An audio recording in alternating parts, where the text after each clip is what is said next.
नमस्कार, बीएसटीवी देख रहे हैं आप। मैं हूं आपके साथ अभिनय सिंह चौहान।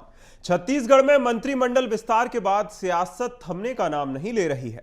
तमाम आरोपों के बाद अब कांग्रेस में एक बड़ा संकेत देखने को मिल रहा है, जहां पीसीसी चीफ दीपक बैज खुद ये संकेत दे रहे हैं कि कई नाराज भाजपा नेता अब कांग्रेस के संपर्क में हैं और इसका खुलासा जल्द ही किया जाएगा। इस बयान को लेकर बीजेपी फिलहाल सिर्फ सुर्खियां बटोरने वाला करार दे रही है, लेकिन अब इस मसले पर भरपूर सियासत हो रही है। पहले देखिए खास रिपोर्ट, फिर शुरू करते हैं इस विषय पर चर्चा। मैं गुरु खुशवंत साहिब, मैं राजेश अग्रवाल।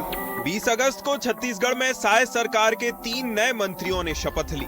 शपथ के बाद विभागों का बंटवारा भी हो गया, मगर सियासत नहीं रुकी। हर दिन कांग्रेस के बयानों के तंज सुनाई दिए।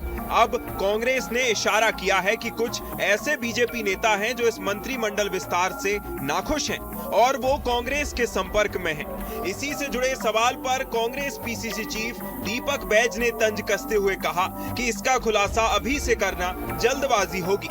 अब मुझे लगता है इसका खुलासा अब कर दे तो मुझे लगता है बहुत जल्दबाजी होगा, तो थोड़ा इंतजार कर लेना चाहिए। मंत्रिमंडल विस्तार के बाद छत्तीसगढ़ कांग्रेस ने दिए बड़े संकेत। बीजेपी के नाराज नेताओं का कांग्रेस के संपर्क में होने का दावा। पीसीसी चीफ दीपक बैज बोले खुलासा अभी से करना जल्दबाजी। बीजेपी ने किया पलटवार, नेतृत्वहीन कांग्रेस के संपर्क में कोई बीजेपी नेता नहीं। मंत्रिमंडल विस्तार के बाद कांग्रेस ने लगाए थे बीजेपी नेताओं के नाराज होने के आरोप। अजय चंद्राकर, राजेश मूणत, धर्मलाल कौशिक समेत अन्य नेताओं का वीडियो भी किया था शेयर। कौन से नेता बीजेपी से नाराज, इस पर सस्पेंस बरकरार। पीसीसी चीफ दीपक बैज के इस बयान ने पूरी सियासत का ध्यान फिर से एक बार मंत्रिमंडल विस्तार की तरफ खींच लिया है।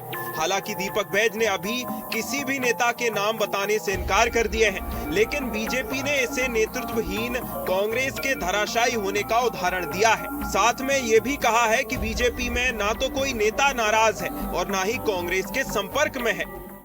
मैं कहूँगा कि भारतीय जनता पार्टी के कोई भी लीडर किसी के न संपर्क में है और ना ही कोई किसी प्रकार का बातें हैं। दीपक बैज के नेतृत्व में जो कांग्रेस है उसको एक तरह से नकारने का जो कांग्रेस वरिष्ठ कांग्रेस लीडर कर रहे हैं छत्तीसगढ़ कांग्रेस के लोग, तो कहीं न कहीं इस बातों को का ध्यान भटकाने के लिए दीपक बैज जी के द्वारा इस तरह से अनर्गल बातें कही जा रही हैं और जिसको मैं खारिज करता हूं। छत्तीसगढ़ में मंत्रिमंडल विस्तार को लेकर 20 महीने तक लगातार सियासत हुई। कांग्रेस की तरफ से सवाल दागे गए, बीजेपी की तरफ से जवाब आया, लेकिन अब सियासी सुई नाराज नेताओं पर अटकी हुई है, जिसकी सुगबुगाहट भी कांग्रेस की तरफ से सामने आ रही है। अब देखना होगा कि कांग्रेस प्रदेश अध्यक्ष दीपक बैज कब तक ऐसे नाराज बीजेपी नेताओं के नामों का खुलासा करते हैं जो कांग्रेस के संपर्क में हैं, और कब तक इस सियासी घमासान को विराम लगता है। Bureau report, BSTV Chhattisgarh. और चलिए इस विषय पर हमारे साथ चर्चा करने के लिए खास पैनल जुड़ गया है। डॉक्टर किरण बघेल प्रवक्ता भाजपा से हैं, सत्य प्रकाश सिंह जी प्रवक्ता कांग्रेस से हमारे साथ जुड़ गए हैं। दोनों ही मेहमानों का बहुत बहुत स्वागत है बीएसटीवी पर। शुरुआत करते हैं सत्य प्रकाश साहब आपके साथ। देखिए सिंह साहब, जिस तरह से दीपक बैज ने कहा है कि कई नेता हमारे संपर्क में हैं, आखिर कौन से ऐसे नेता हैं जो संपर्क में हैं कांग्रेस के? देखिए अभिनव जी, इस सरकार का जब गठन हुआ, जब मंत्रिमंडल का पहला मतलब मुख्यमंत्री जी ने शपथ लिया, बाकी मंत्रियों ने शपथ लिया, उसके बाद से ही इनमें नाराजगी शुरू हो गई थी। आपको याद होगा जब उपचुनाव भी हुआ तो कई सोशल मीडिया में कई इनके नेताओं ने, कार्यकर्ताओं ने लिखा कि हम क्या दरी बिछाने के लिए हैं, हमारे में क्या योग्यता नहीं है, क्या एक ही व्यक्ति विधायक, सांसद, मेयर बन के रहेगा। फिर उसका निगम मंडल की बात आई तो इनके कई वरिष्ठ नेताओं ने पद लेने से मना कर दिया कि भाई हम उतने योग्य नहीं है। तमाम चीज उस समय भी आई। फिर आ जाइए अब कार्यकारिणी का जब गठन हुआ, तब मैं आपको कुछ एक पढ़ के बताना चाहूंगा। एक वरिष्ठ नेता उन्होंने लिखा, नजरअंदाज करने का बड़ा शौक है, यही शौक हम आपको तोहफे में देंगे। हमारे साथी थे, पूर्व प्रवक्ता है, उनको कार्यकारिणी में जगह नहीं दी। उन्होंने लिखा, उसूलों पर चलना एक महंगा शौक है जो हर इंसान के बस की बात नहीं है। तो इनके यहाँ अभी इस तरह से गुटबाजी या इस तरह से नाराजगी चल रही, पूरी पार्टी के अंदर नाराजगी वाले लोग ज्यादा बैठे हुए हैं। और सबसे महत्वपूर्ण, अजय चंद्राकर जी का वो वीडियो हर किसी ने देखा, जो मंच पे किस तरह से उन्होंने अपनी नाराजगी जाहिर की थी, और जिसकी वजह से वो एक आस में थे भी कि कहीं मेरे को जो 3 मंत्री पद बनने वाले हैं उसमें मेरे को मौका मिलेगा, मगर उनको नहीं मिला। तो ये तमाम जो लोग हैं, खासतौर से वरिष्ठ इनके जो विधायक नेतागण हैं, अजय चंद्राकर जी, धर्मलाल कौशिक जी, राजेश मूणत जी, ये तमाम जो वरिष्ठ नेता हैं, उनको कहीं ना कहीं मार्गदर्शक मंडल में बैठाने की तैयारी कर रही है, जो बीजेपी का एक इतिहास रहा है। अडवाणी जी से लेकर मुरली मनोहर जी से लेकर तमाम ऐसे लोग हैं, तो नाराजगी चरम पर है जी। अरे केंद्र में आप देख लीजिए, हम तो ये मीडिया में खबरें सुन रहे हैं कि लगभग 140 सांसद ऐसे हैं जो किसी और बड़े नेता के समर्थन में, तो केंद्र से लेकर प्रदेश से लेकर हर जगह नाराजगी चरम पर है। ठीक है, क्योंकि ठीक है यहाँ पे किरण जी, पर्ची वाले जी किरण जी, क्या भाजपा में सच में नाराजगी है? क्या भाजपा के वरिष्ठ नेता सच में इतने खफा हैं कि कांग्रेस से जाकर संपर्क में हैं?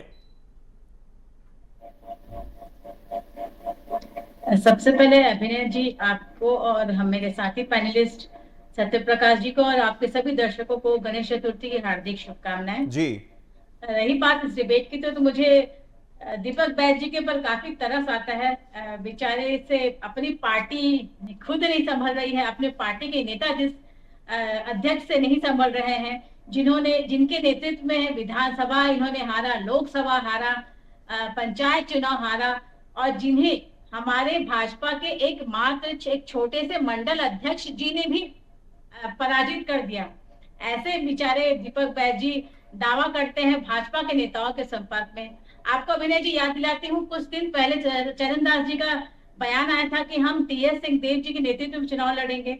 उसको काउंटर करते हुए फिर रविंद्र चौबे जी का बयान आता है कि हम भूपेश बघेल जी के नेतृत्व में चुनाव लड़ेंगे। आखिर ये किसके नेतृत्व में चुनाव लड़ रहे हैं? दीपक बैज जी को तो खुद भाजपा से नहीं बल्कि अपने ही पार्टी के नेताओं से लड़ना पड़ रहा है। उनको खुद इनके पार्टी के बड़े नेता अस्वीकार कर रहे हैं। तो सिंह साहब जवाब दीजिए। उनको रिजेक्ट कर सिंह दिया साहब, गया, वो किस प्रकार भाजपा के नेताओं को अपने संपर्क में रख रहे हैं? जिस नेता से, जिस प्रदेश अध्यक्ष से अपने पार्टी के नेता संभाले नहीं जा रहे हैं, वो बाकी पार्टी के नेताओं को क्या संभाले? जी देखिए अभिनय जी, अभी इन्होंने अपने कार्यकर्ता की बात की। अभी हमने आज ही हमारे पूर्व मुख्यमंत्री माननीय भूपेश बघेल जी ने बात की। विशंबर यादव सूरजपुर मंडल के पूर्व महामंत्री हैं, वो इच्छा मृत्यु मांग रहे हैं। ये कार्यकर्ताओं की हाल है बीजेपी पार्टी के अंदर, कि आपकी मोदी जी की रैली के लिए वो कार्यकर्ता गए थे, 2 साल हो गया, आज बिस्तर पे कोई पूछने वाला नहीं, कोई सुध देने वाला नहीं है। सुन लीजिए, अरे किरण जी सुन लीजिए, अभी शुरुआत किया हूं मैं। अब देखिए, मैं बार बार देखता हूं बीजेपी के नेताओं को, प्रवक्ताओं को, इनके कार्यकर्ताओं को बड़ा अपनी पीठ थपथपाते हैं कि हमने लोकसभा जीत लिया, हमने विधानसभा जीत लिया, हमने नगर निगम जीत लिया। अरे मगर ये तीनों तो जीत लिया आपने, इससे तो कोई दो राय नहीं है, इसमें कोई छुपी बात नहीं है। मगर कानून व्यवस्था कहाँ है? पहली चीज। और सबसे महत्वपूर्ण, मैं बोलता हूं, हमने वो नायक मूवी देखी थी, एक दिन का मुख्यमंत्री। मैं बोलता हूं एक दिन छोड़ दीजिए, अब 1 घंटे के लिए सीबीआई, ईडी, आईटी और पुलिस व्यवस्था दे दीजिए, 1 घंटे के लिए मात्र। वो नायक में तो 1 दिन बोलता है, मैं तो 1 घंटे के लिए बोल रहा हूं। 1 घंटे के लिए दीजिए ना, किस तरह से सारे नेता इधर आएंगे, किस तरह से प्रदेशों में सरकारें बदलेगी, किस तरह से केंद्र में सरकार बदलेगी। जो ये करते हैं वो सारी चीजें शुरू हो जाएंगी। तो आप अपने इलेक्शन डिजाइनर के ऊपर बंदूक रख के मत गोली चले, आपने क्या किया है वो बताइए। क्योंकि अगर सत्ता आपके पास है, अगर आप में इतने गुण है, कार्यकर्ता की इच्छा मृत्यु मांग रहा है, आपके कार्यकर्ता ने कोची से परेशान होकर आत्महत्या की, जांच हुई क्या? कानून व्यवस्था चरमराई हुई है, 1 दिन में 5-5 हत्या हो जाती है, तो आपकी सरकार क्या कर रही है? सिर्फ गुटबाजी थी चरम पर है, नाराजगी थी चरम पर है कि एक दूसरे को देखना पसंद नहीं करते। अरे मैं तो सीधा पूछ रहा, अभी जो 3 मंत्रियों ने शपथ लिया, पूर्व मंत्री कई उस पर दिखे नहीं, कई विधायक दिखे नहीं, कईयों ने तो बधाई तक नहीं दिया है, मैंने तो कहीं सोशल मीडिया पर नहीं देखा। तो क्यों ऐसा है? नाराजगी थी चरम पर। नाराजगी का भुगतान कौन भुगत रहा है? प्रदेश की जनता भुगत रही है। जनता ने सोचा था कि इन्होंने जो बोला वो हमको देंगे, मगर यहाँ सिर्फ गुटबाजी की वजह से सरकार चल नहीं रही है, कहीं ना कहीं जनता परेशान हो रही है। किरण जी देखिए, एक दिन पहले जब शपथ होने वाली थी, उसके एक दिन पहले ही सारे मीडिया हाउसेस ने चलाया था, हमने भी चलाया था कि सभी भाजपा विधायकों को बुलाया गया है, चाहे वह वरिष्ठ हो या नया नवेला विधायक बना हो। लेकिन ये सबने देखा कि ज्यादातर विधायक नहीं पहुंचे। ये कहीं ना कहीं क्या गुटबाजी को लेकर, या जैसा कि आरोप लग रहे हैं कि नाराजगी है, क्या ये सच है किरण जी? आरोप लग रहे हैं, साबित नहीं हुए। मैं खुद उस दिन राजभवन में उपस्थित थी, इनके शपथ ग्रहण में सभी विधायक आए थे। लोकसभा क्योंकि सत्र चल रहा था तो कुछ सांसद नहीं आ पाए थे, तो मैंने कहा ना कि सिर्फ कांग्रेस का काम है आरोप लगाना, वो सिद्ध नहीं कर पाते, सिर्फ आरोप लगाते हैं। मैं फिर कहना चाहूंगी सत्य प्रकाश जी को कि पहले अपने पार्टी की गिरेबान में देखे किस प्रकार आपकी पार्टी बिखरी हुई है। Charandas Mahant versus Ravindra Choubey versus Deepak Baij versus Bhupesh Baghel, खुद की पार्टी इतनी बिखरी हुई है। बजाय अपने पार्टी को संभालने के और एक रूपता में सहेजने की, सिर्फ भाजपा की पार्टी की खिड़की से ताक-झांक कर रहे हैं। और रही बात, अभी मेरे साथी बता रहे थे कि फेसबुक में ये चल रहा है वो चल रहा है, तो किसी भी शेर व शायरी को एक राजनीतिक चश्मे से देखना कहाँ तक लाजमी है सत्य प्रकाश जी। मैं आपको याद दिला दूं, बृहस्पति सिंह जी ने कैसे आपके उप मुख्यमंत्री पर आरोप लगाया था कि ये मुझे मारना चाहते हैं। छन्नी साहू की तो घटना याद होगा आपको, किस प्रकार वो अपने पति का विद्रोह का सामना करते हुए उन्होंने अपना सुरक्षा कर्मी तक को लौटा दिया था। किस प्रकार आपके ही विधायक मंत्री अपने ही सरकार के क्रियाकलापों पर आवाज उठाते रहे, चाहे जय सिंह अग्रवाल की बात कर लूं, अमितेश शुक्ल जी की बात कर लूं, और किस प्रकार सत्र के बीच में, अपने कार्यकाल के बीच में मोहन मरकाम को विदा कर दिया गया था। सही मायने में देखा जाए तो रविंद्र चौबे जी की बात कर लूं, भूपेश बघेल जी की बात कर लूं, या पूरे कांग्रेस पार्टी की बात कर लूं, कहीं ना कहीं जवाब दीजिए। आदिवासी नेतृत्व को अविनाश जी अभी ये शायद भूल गई है जी, दलित और नहीं सुन लीजिए किरण जी, अभी ये बात कर रहे थे, रवि भगत का नाम क्यों नहीं ले रहे हैं? रवि भगत जी का भी नाम ले लीजिए ना, बेचारे ने आवाज उठाई, डीएमएफ में अनियमितताएं हो रही है, घोटाले, और आज भी पत्र लिखा है कि डीएमएफ में की काम हो नहीं रहे, डीएमएफ में कहीं ना कहीं घोटाले हो रहे हैं, उनको पद से हटा दिया जाता है। ये तो इनके यहाँ के हाल है। बृजमोहन अग्रवाल जी खुद पत्र लिखते हैं, अभी बहुत सांसद की बात करें, बृजमोहन अग्रवाल जी पत्र लिखते हैं, कानून व्यवस्था ठीक नहीं है, कहीं ना कहीं मोदी गारंटी फेल हो रही है। इनके एक और सांसद ने पत्र लिखा था, एक विधायक ने पत्र लिखा था कानून व्यवस्था को लेकर। तो क्या हो रहा है?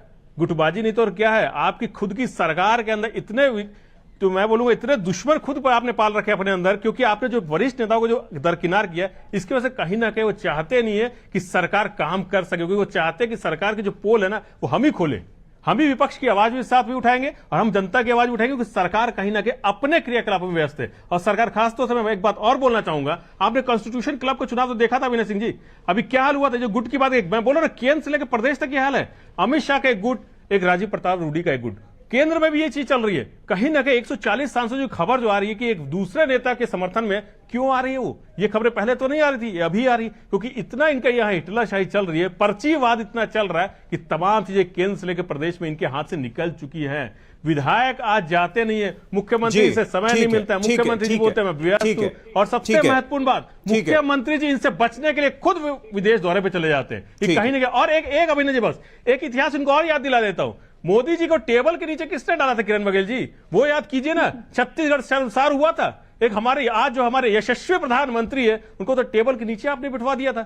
ये आपके हालात रहते हैं आपके अनुशासन की, कि कोई अगर आता है बाहर से उसको टेबल के नीचे डाल देते। हमारे यहाँ ये नहीं है, हमारे हर चीज एक लोकतांत्रिक प्रक्रिया के तहत, एक लोकतांत्रिक बातचीत के तहत किया जाता है, और सभी वरिष्ठ नेता एकजुट होकर लड़ते हैं। चलिए किरण जी, जब हम बात करते हैं नाराजगी की, तो अनुशासन पर सबसे पहले सवाल खड़ा होता है।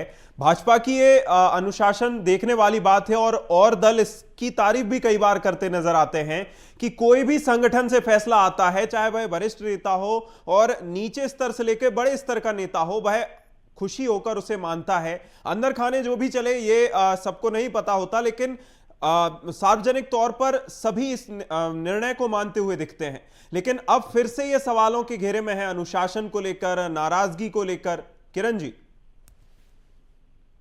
देखिए, अभी मैं सत्य प्रकाश जी को फिर से एक फ्लैशबैक के ऊपर ले जाती हूँ।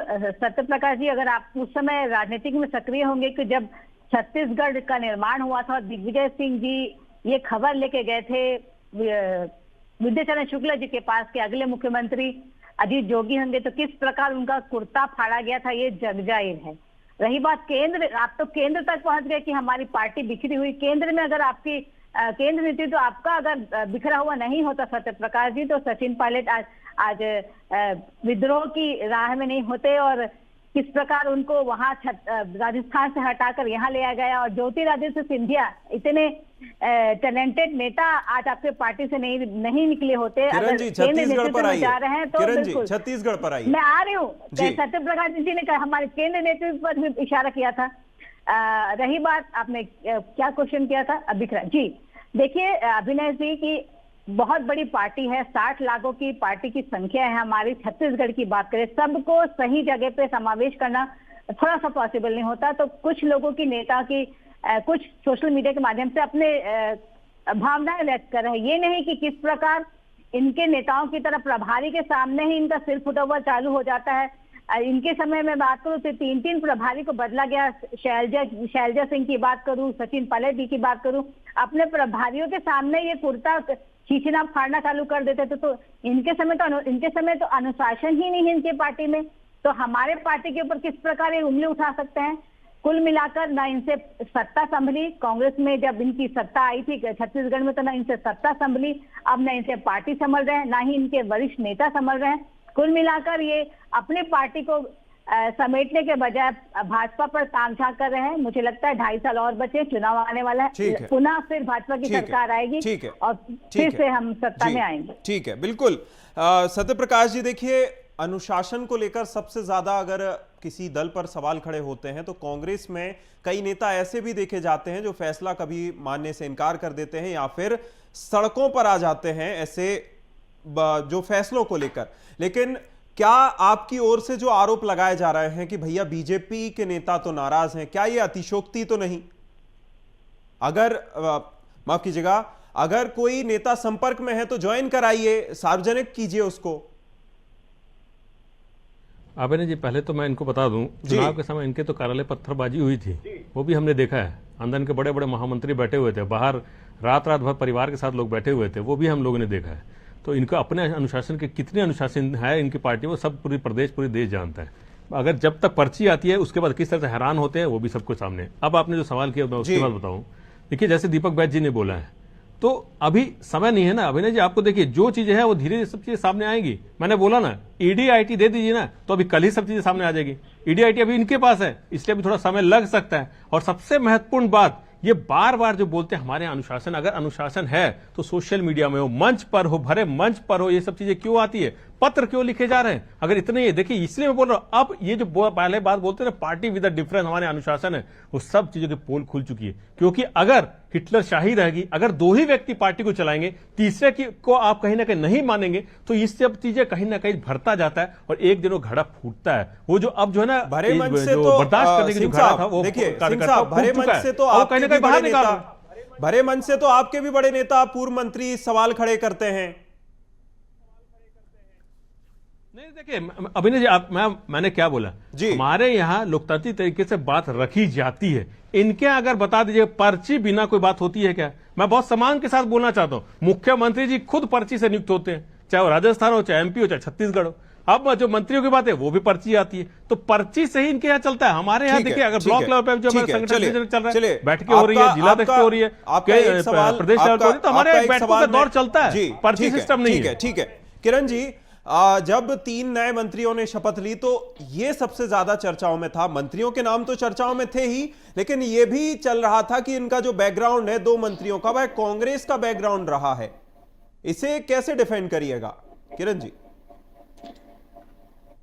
देखिए, अगर कांग्रेस अपने नेताओं की सच्ची परख करती और अपने कांग्रेसी नेताओं की ख्याल रखती तो ये दिन ही नहीं आता कि उनको अपनी पार्टी छोड़कर भाजपा में आने की जरूरत पड़ती।